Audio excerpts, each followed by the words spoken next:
Tuh guys, masa posisiku udah berubah guys di belakang kamera. Kan gak udah siap-siap di situ rapi-rapi, pegang buku. Itu bukan aku, itu tempat aku. Kalian ngapain? Iya benar sekali, akhirnya di minggu yang entah keberapa ini kita berhasil mendepak Anita. Ya balik lagi pastinya teman-teman dalam ruang logika. Dan kali ini kita akan mendiskusikan buku ini.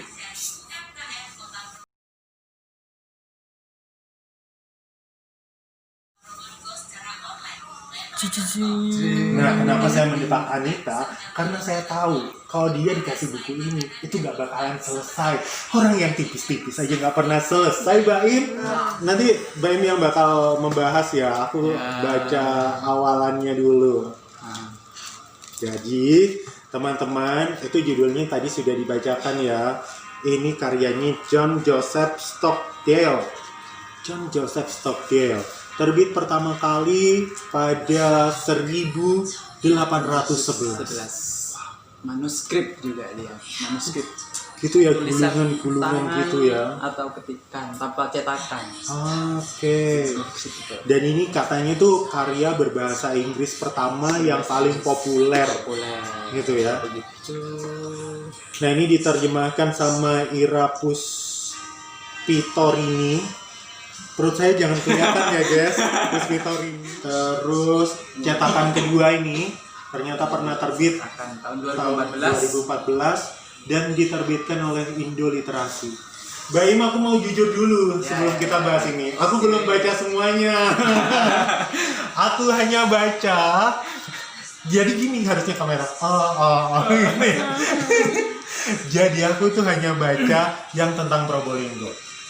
Aku tahu buku ini itu dari Pak Menteri Pendidikan. Tapi siapa itu? Pak Wardiman, mantan Menteri Pendidikan. Pak Wardiman Joyonegoro ketika dia membuka acara di Bromo. Judul acaranya itu apa ya? Pokoknya aku datang ke situ sama almarhum Kang Dedi waktu masih sesi pertama acaranya. Ada Ine Febrianti, ada siapa tuh yang jadi adiknya Kartini tuh yang jadi Rukmini. Aku lupa. Ayushita. Iya, Ayushita. Benar, itu dia bintang tamu di situ. Pak Wardiman bilang, penduduk Tengger adalah penduduk yang ramah dan segalanya ya yang ada di buku ini. Dan itu termaktub dalam manuskrip. Ada kok bukunya sudah diterjemahkan gitu. Akhirnya penasaran. Probolinggo ada ya di manuskrip lama. Akhirnya kebetulan aja ya udah colong aja tuh dari toko buku. Masih ada kok ini Iya. Rapi di sini. Oh iya ketahuan ya. Kalau misalkan ini ya, ketahuan kalau nggak dibaca sempurna. Ya udah kayak gitu deh ceritanya. Jadi Baim dulu deh, gimana nih ceritanya tentang ini? Ini ceritanya dulu atau pembahasan gimana? Kelebihan atau belakangnya dulu ya? Ya, belakangnya dulu ya. Harusnya kayak gitu. Iya benar. Sebenarnya sudah ada yang kita umumkan tadi, naskah asli yang diterbitkan tahun 1811. Abad 18 loh guys. Iya, sama kayak Umur Gereja. The Islands of Java ini adalah karya populer dalam bahasa Inggris yang menjabarkan sebuah pulau yang dikenal selama berabad-abad sebagai pulau paling penting di Indonesia. Terus terbit awal beberapa tahun sebelum karya-karya tentang Jawa lainnya seperti The Conquest of Java oleh Mayor William Thorne dan History of Java yang ini aku tahu, Thomas Stamford Raffles, penemunya bunga Rafflesia arnoldi. Nah, buku ini merupakan salah satu warisan terhebat, maaf ada muncrat-muncrat, tentang Jawa yang menggambarkan secara jelas dari hasil pengamatan nyata pada 1800 sampai 1900. Ya. Merentang mulai dari ekologi, sejarah, kebudayaan Jawa, termasuk di dalamnya metode pemerintahan dan perpajakan serta hukum company atas Jawa. Juga tentang benteng-benteng yang dibangun di Batavia. Batavia itu Jakarta ya. Tentang para raja Jawa dan perseteruan mereka, tentang masyarakat Cina yang hidup, iya aku banget nih masyarakat Cina yang hidup di Jawa, tentang ronggeng itu tadi yang dibilang ya, kita off air tadi bilang itu, sampai tentang pohon beracun yang melahirkan racun bernama upas. Aku nggak tahu pohon ini. Anda akan diajak bertualang menyusuri daratan Jawa yang sebagian pulau lainnya pada 2 abad penting dalam pertumbuhan dan perkembangan Jawa, dan membaca buku ini serupa menonton film klasik tentang sejarah, kebudayaan, dan alam Jawa yang begitu mempesona. Bam, cerita kesannya dulu deh baca ini, apa yang dirasakan. Harus dipegang dulu ya. Iya. Biar Biar ada rohnya yang masuk gitu ya. Jadi buku The Island of Java ini buku sejarah tentang Pulau Jawa, di mana di sini dijelaskan di bab awal itu buku pertama ini dari abad 17 dan abad 18. Dan di sini juga tulisannya abad 18-19. Oh, ternyata saya salah. Abad 17 sama 18. Oh, gitu. Jadi cerita tentang tahun 1700 sampai 1800. Oh, benar. Jadi kalau 1800-an itu bilang 1700-an itu bilangnya abad ke kalau tahun 2000 kan abad ke-21 gitu. Iya, benar. Benar sekali ternyata. Aku baru keinget. Jadi buku ini adalah buku yang benar-benar bercerita tentang pengamatan dari penulis Inggris, jadi Joseph Stogdill ini. Jadi buku ini berceritanya sangat rinci sekali, benar-benar detail, karena bukunya buku tentang pengamatan. Jadi seperti kita bikin skripsi gitu dia. Di sini benar-benar detail. Mamanya di sini ada contoh jarak antara satu daerah ke daerah lainnya, terus juga bagaimana luas kedalaman laut untuk kapal itu bersandar, terus berapa jumlah dari hasil-hasil pangannya, hasil-hasil dari tanah Jawa itu apa saja. Di sini benar-benar rinci dan detail. Sampai gini, wah, dia benar-benar mungkin kalau pengamatan lama banget ini. Soalnya benar-benar detail. Jadi langsung ke pembahasannya di The Island of Java ini. Yang pertama tentang bagaimana buku ini ada 4 kerajaan pertama di Indonesia itu ya. Ada kerajaan Banten, ada kerajaan Jakarta atau Jayakarta, ada kerajaan Cirebon, dan juga ada Susuhunan. Iya. Jadi Susuhunan ini ada 4 kerajaan. Dari 4 kerajaan ini kan sama-sama ingin menguasai satu sama lain ya. Ekspansi ya, memperluas. Ternyata setelah menguasai datanglah VOC. Apa yang terjadi di sana? VOC datang di sana, malah VOC yang menguasai mereka semua. Dan yang dipakai oleh VOC ini tekniknya yaitu teknik pecah belah. Iya, yang kita belajar zaman SD, Divide et Impera. Ya, tapi sebelumnya si John Joseph Stogdill ini siapa? Maksudnya dia itu misionaris yang dikirim ke Indonesia, atau dia itu sejarawan atau pedagang juga? Kalau kita melihat di sini, John Stogdill ini hanya penulis saja. Oh, jadi memang ini ya. Benar-benar dia ingin ingin melakukan pengamatan tentang Pulau Jawa. Oh, jadi kayak Darwin dengan Pulau Galapagosnya. Kita balik-balik gini ya. Aku udah malu aku bacanya sedikit. Jadi aku harus banyak tanya ke Mbak India ya. Terus setelah VOC datang ke Indonesia dengan politik Divide et Imperanya itu, apa yang terjadi terus? Jadi di Belanda ini tahu, VOC ini tahu bahwa kalau dari berbagai kerajaan ini menjadi bersatu untuk melawan VOC, pasti VOC ini kalah. Iya. Nah, VOC ini sudah tahu bahwa dengan cara pecah belah ini, maka diadu domba lah antara kerajaan dan kerajaan sana, kerajaan dan kerajaan sini. Semua itu dengan cara-cara apa? Cara politik, bukan hanya makanya masuk ke politik, sudah politik pecah belah yang menghasut sana sini, kita mendukung, kamu ini nanti akan aku dukung, tapi syaratnya harus ini dan sebagainya. Tapi dia kan orang Inggris ya. Nah, Terus VOC kan perusahaan dagang dari Belanda. Kok boleh dia seliweran ke sana kemari gitu untuk mencatatnya ini tadi? nah itu dia di sini Gak ada berarti ya? tidak dijelaskan. Sempat juga jadi pertanyaan, kok bisa dia melakukan Pengamatan di gitu ya? masa-masa yang tegang kan? Iya bener, kan perang kan harus pasti dalam kan? keadaan perang. Nah, Meskipun dia mungkin seperti dia kan penulis atau kalau misalkan dia Jurnalis dikirimnya mungkin. misionaris itu bisa jadi karena sok-sokan aku kan pendeta gitu kan, bisa jadi ya seperti itu. tapi di sini tidak dijelaskan, makanya kok bisa menjadi pertanyaan seperti itu juga. Kok bisa dia mengamati sebegitu detail sampai data-datanya itu benar-benar detail loh guys, Termasuk data-datanya Belanda itu ya. data-datanya Belanda. Oh iya, buat teman-teman yang selama ini belajarnya sejarah, berapa tahun Belanda menguasai Indonesia?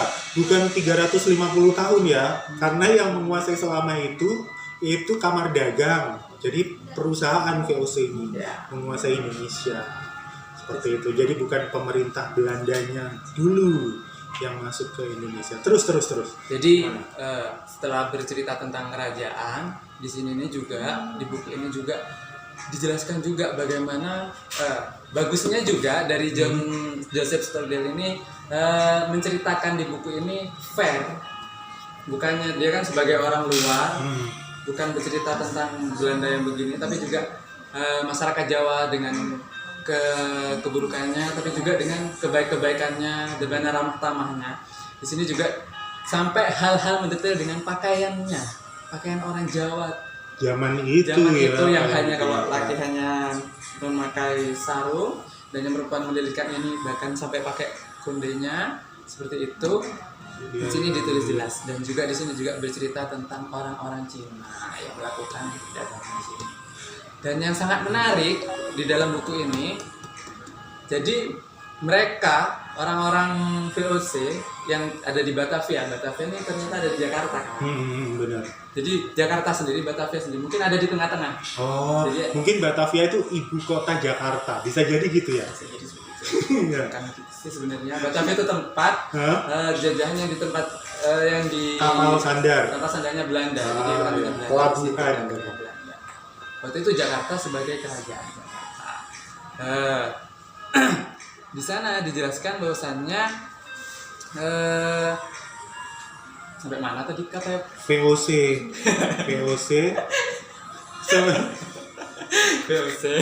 Jadi VOC di sana bukan hanya sebatas dia, kalau kita tahu mungkin ya, hanya mungkin marah karena kita kok bodoh, kenapa orang ini enak saja ngambil barang-barang tempat kita. Jadi di Batavia itu udaranya sangat buruk sekali. Iya. Jadi orang-orang Eropa itu mamanya antar rekan ini ada yang meninggal, pakai meninggal katanya. Iya, bahasanya. Iya. Meninggal itu adalah hal yang biasa. Jadi Gitu. tidak ada yang terkejut. Karena apa? Karena memang polusinya sangat buruk sekali. Dari apa? Polusinya yang buruk. Jadi aliran-aliran air itu dia macet, kotoran jadi satu di sana. Mungkin Jadi mereka memang tidak sejak fokus. lama ya, mereka tidak Jakarta fokus. kayak gitu ya. Mereka tidak fokus kepada hal-hal yang kayak gitu, mungkin hanya Irigasinya. cuan. Ya. Irigasi. Tadi kan dijelaskan kelebihan orang Jawa, kekurangannya. Kelebihan orang Jawa itu apa sih? Kelebihan orang Jawa di sini, bahwa orang Jawa itu orang yang ramah tamah sudah pasti ya.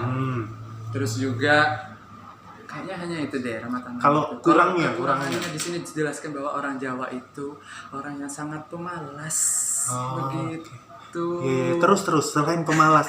Kok kayaknya menampar saya banget ya. Terus. Kayaknya juga saya malas. Apakah sama Apakah yang memang mulai ditulis? dari dulu memang pemalas? Kayaknya gitu ya. Padahal pengamatannya benar-benar detail loh guys. Meskipun dia dikasih uang gitu juga malas. Iya, dia orang yang harus ada gertakan dulu dia baru. Oh gitu ya, pantesan ketika Emang dari awalnya dia ketika siapa ini Dendles kesini ya sudah kita rodikan saja mereka gitu. Kerja rodi ini. dan yang kita ketahui bahwasannya benar-benar segala apapun yang diperoleh dari tanah Jawa ini kan banyak banget nih ya. Ternyata iklimnya pertama VOC ini datang melihat oh kok kayak gini ya, panas banget tanahnya, kayaknya nggak bisa ini deh, nggak subur, gersang nggak banget, bisa panas. ini. Ternyata setelah dilihat ternyata adalah tanah yang sangat subur. Bahkan di sini diceritakan juga bagaimana bisa menghasilkan beras, lada, tebu dan sebagainya. Itu yang mereka butuhkan di negeri asalnya ya. Dan kalian tahu Gula tebu. gula tebu itu harus disetorkan wajib ke VOC semuanya, diganti dengan uang gulden. Dan kadang kita pokoknya ya mungkin karena uang dan uang ya, Nggak tahu juga gunanya buat apa gitu dulu ya. padahal VOC menjualnya lebih besar lagi. Disitulah dia mengambil keuntungan Benar-benar. Bahkan juga kabarnya kan kalau dari buku sejarah untuk menutupi hutang Belanda semasa Perang Dunia gitu kan. Jadi kita kekayaan alamnya dikeruk, akhirnya dibuat bayar. Makanya kenapa Belanda waktu zamannya siapa nih Multatuli itu Doris Dekker dan kawan-kawannya itu kan mereka mencanangkan politik etis. Jadi politik untuk membalas jasa rakyat Indonesia yang selama ini tuh dikeruk hartanya. Tapi tetap politik etisnya juga mereka salah gunakan. Kapan hari juga ada ketika datang dari pemerintah Belanda yang bertemu Jokowi meminta maaf karena Belanda telah menjajah Indonesia. Kalau misalkan baca buku ini, Baim, lebih enak baca buku ini apa baca buku sejarah? Karena buku sejarah kita beda ya. Nah, begini ya. Kalau saya baca ini kan terjemahan dari Inggris, terjemahan dari bahasa Inggris, maksudnya bukan dari Inggris, terus datang sini. Tring, nggak lucu ya guys, maaf guys, bukan Anita.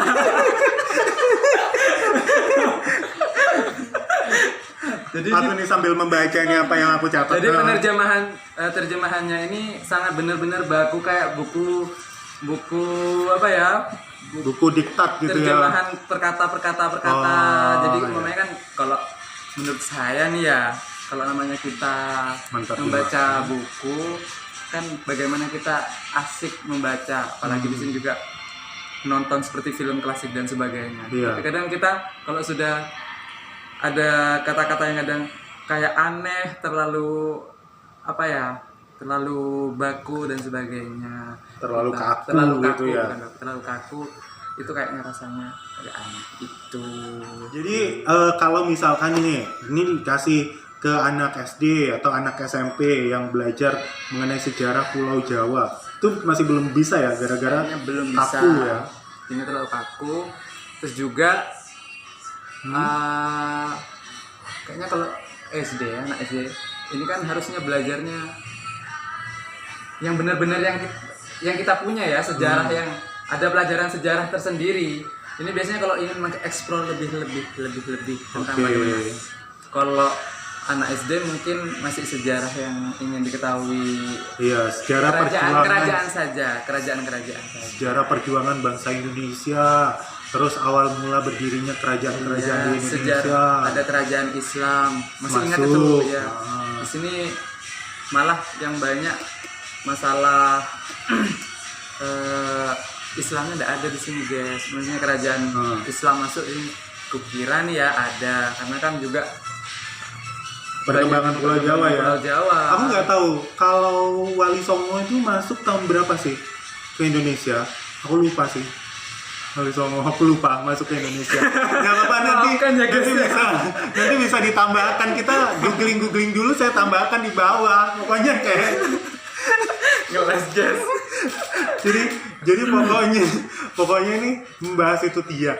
Aku sempat tanya Mbak Im tadi. Mbak Im di sana ada pijet, ramuan-ramuan tradisional yang nggak ada di sini tuh kerok, guys. Sejak kapan kerokan itu ada? Kita dibahas namanya buku sejarah ya guys. Jadi ini ada tanaman beracun. Iya. Tanaman yang benar-benar membahas tentang tanaman beracun. Itu Tentang kayak tanaman apa sih? Ini kan dibilang nih di belakang upas. Nah ini jadi keberadaan pohon upas di Pulau Jawa tidak perlu dilakukan lagi di sini karena ini hanya di tanah Jawa dan Madura saja. Nanti aku search ya. Apakah upas itu sama kayak yang di ini loh?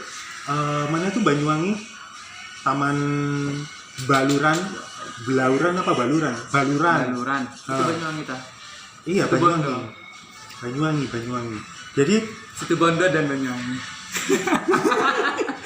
dia yang berada di belakang kita gede-gede. Jadi kan ada untuk membatasi antara satwa satu dengan satwa lainnya, mereka penanam tanaman yang beracun dan berdiri. Apakah itu yang namanya upas?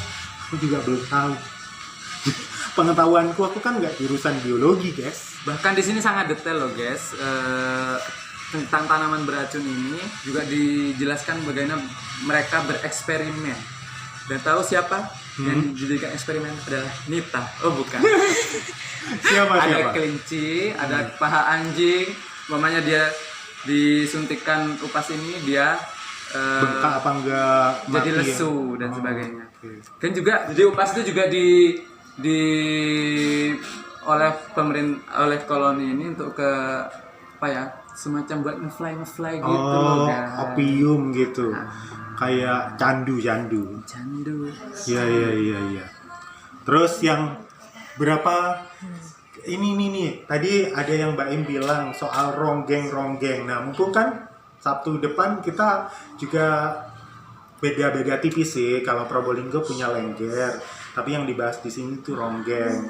Itu juga dibahas di sini ya. Ronggeng ini dibahas di belakang. Dia itu tentang kedatangan orang-orang Belanda ini diawali dari Pulau Belambangan. Makanya historinya dari Belambangan, dia ke Panarukan, habis itu dari Panarukan ke Besuki itu Situbondo, dari Besuki ke Bangir itu adalah Probolinggo. Kebalikannya Hayam Wuruk nih berarti. Jadi kalau di Pupuh apa ya, lupa namanya. Kok banyak yang lupa pelajaran sejarah? Iya. Terlalu banyak halusinasi untuk mengarang novel-novel, jadi harap dimaklumi. Iya, jadi ada kok di museum Pupuhnya itu. Jadi dia kan perjalanan Raja Hayam Wuruk gitu. Sebaliknya ini berakhirnya di Belambangan. Karena Belambangan kan bukan daerah yang dia kuasai. Di sini juga dia menceritakan ronggeng tadi, kembali ke ronggeng. Di sini bahwa ronggeng itu wanita yang pasrah. Jadi di sini ceritakan juga bukan seorang lakinya itu yang mencari ya, tapi dia perempuannya sendiri yang datang untuk menawarkan diri untuk mendapatkan kebutuhan. Jadi banyak skandal di sana guys. Ya mungkin kalau teman-teman mau dapat gambaran itu. Ini ya bukunya Pak Ahmad Tohari, judulnya Ronggeng Buku Paruk, yang sempat difilmkan Sang dengan judul Penari. Sang Penari. Tuh. Baik, yang terakhir nih, Mbak Im. Suggest-nya buat siapa buku ini seharusnya dibaca? Sebenarnya buku ini bisa dibaca bagi mereka harusnya sih harus memahami awalnya dulu sih sejarah itu bagaimana di Indonesia ini. Sebelum membaca yang karangan orang luar, lebih baik kalau memang belum pernah membaca sejarah, mending dari sejarah dari orang lain. Kan kalau ini hanya pantauan, pengamatan orang dari Inggris tadi. Mungkin kalau dari pengamatan dari nenek moyang kita mungkin berbeda ceritanya, gitu. Karena kan kalau pengamatan tidak mendetail, bukan native speaker gitu ya, bukan seorang ini apa namanya yang merasakan langsung di sana, bukan pribumi gitu. Dan Kak Tebi ini itu katanya untuk membaca tentang Probolinggo di sini. Iya, Ternyata hanya di sekelumit. sini Probolinggo hanya dilewati bahwa hanya orang Belanda itu datang, dijamu, tidur dan pulang. Iya, Itu dan, saja di dan itu Probolinggo. hanya di Tengger loh, bukan di Probolinggo kotanya. Gitu. Jadi dulu Probolinggo kota ini apa? Hutan kayaknya. Ya, jadi di sini kalau mendengar cerita, melihat kok mendengar jadi menonton film, melihat ceritanya ini benar-benar hutan beneran ya, dari Belambangan sampai ke Surabaya dan sebagainya, hanya dilalui umpamanya kalau di daerah-daerah itu menggunakan kuda-kuda kayak silat dong dengan kuda. Nah, kalau biasanya kalau Belanda itu menggunakan kapal. Di sini juga dijelaskan kok kalau di Pasuruan itu kapal itu sangat jauh, tidak bisa Masuk ke dalam kota. karena terlalu dangkal. Di sini Ya. berapa dangkalnya semua ada. Kalau ingin tahu di Pasuruan, lengkap ya. di Banyuwangi, di Jakarta, makanya kenapa di Semarang itu dijelaskan juga bagaimana udaranya, bagaimana, terus juga bagaimana perlu kondisikan. Berarti aku sebentar lagi harus baca. Harus Aku baca. harus baca. Ini ada 500 halaman. Ya, Oke. ya. Baik. Di sini juga Hah? mungkin kan tadi menyinggung juga masalah Cina. Kak Teb ini kan keturunan Cina, dia margatan. Iya, bener. Mamanya pengen tahu bagaimana orang Cina dibahas di sini. Di sini juga dibahas bahwa orang Cina itu orang-orang yang benar-benar loyal, memberikan untuk membantu kekayaan dan sebagainya. Tapi juga mereka tuh kejam. Di sini juga disebut bahwa kejamnya bagaimana? Kejamnya ketika masa ini ya guys ya, masa ini. Juga kejamnya itu dia berani mentaruhkan anak perempuan untuk sekedar hutang, mamanya jaminan, seperti jaminan seperti itu. Ya lumrah ya, zaman perang, zaman susah seperti itu. Tapi di sini orang Cinanya sukses. Memang mulai dulu orang Cina itu pintar berdagang. Ya, itu secara genetik berarti seperti saya gitu ya. Ya udah deh, teman-teman, terima kasih banyak. Ada yang mau tambahkan? Ada dong. Apa? Gini, makanya kenapa saya tadi memberitahu bagaimana harus membaca sejarah Terlebih dahulu sejarah Jawa yang dari karya orang Indonesia terlebih dahulu. Karena apa? Mungkin kita bertanya-tanya, kan kita tahu namanya membaca atau melihat film tentang kerajaan-kerajaan dan sebagainya itu kan Satri Mandraguna, mempunyai pedang panjang prok gitu kan. punya jurus dan sebagainya di sini. Kenapa kok tidak dipakai? Makanya kalau orang yang tidak pernah baca dulu, kenapa kok tidak dipakai pada ketika melawan Belanda pakai ilmu sret? Kenapa kok tidak pakai itu saja? Kok malah mau dibodoh-bodohi mereka, bahkan di politik, diadu domba dan sebagainya? Jawabannya kenapa Kak? Ya kalau saya berkeyakinan kita nggak percaya gitu. Jadi karena apapun yang tidak kita percayai, kayak misalkan gini, nggak akan masuk. Jadi kayak intinya guys, yakin. Kayak itu loh, kita di sugesti itu loh. Kalau kita nggak percaya sugesti itu ya nggak masuk sama dengan yang terjadi pada Belanda masa itu. Gitu. Padahal kita ketahui kerajaan-kerajaannya memang benar-benar sakit. Iya. Di sini hanya diceritakan bagaimana membayar upah, bagaimana saling membunuh tahta untuk mendapatkan tahta dan sebagainya. Iya, ya udah, itu dia teman-teman untuk malam hari ini. Masih banyak ini loh sebenarnya. Iya, tapi kita nggak boleh banyak-banyak. Nanti mereka nggak baca di rumah. Gimana? Biar teman-teman puas dan punya komentar yang berbeda buat buku ini, harus baca sendiri. The Islands of Java. Oke. Saksikan kita minggu depan. Anita sudah tidak ada. Bye-bye. Terima kasih.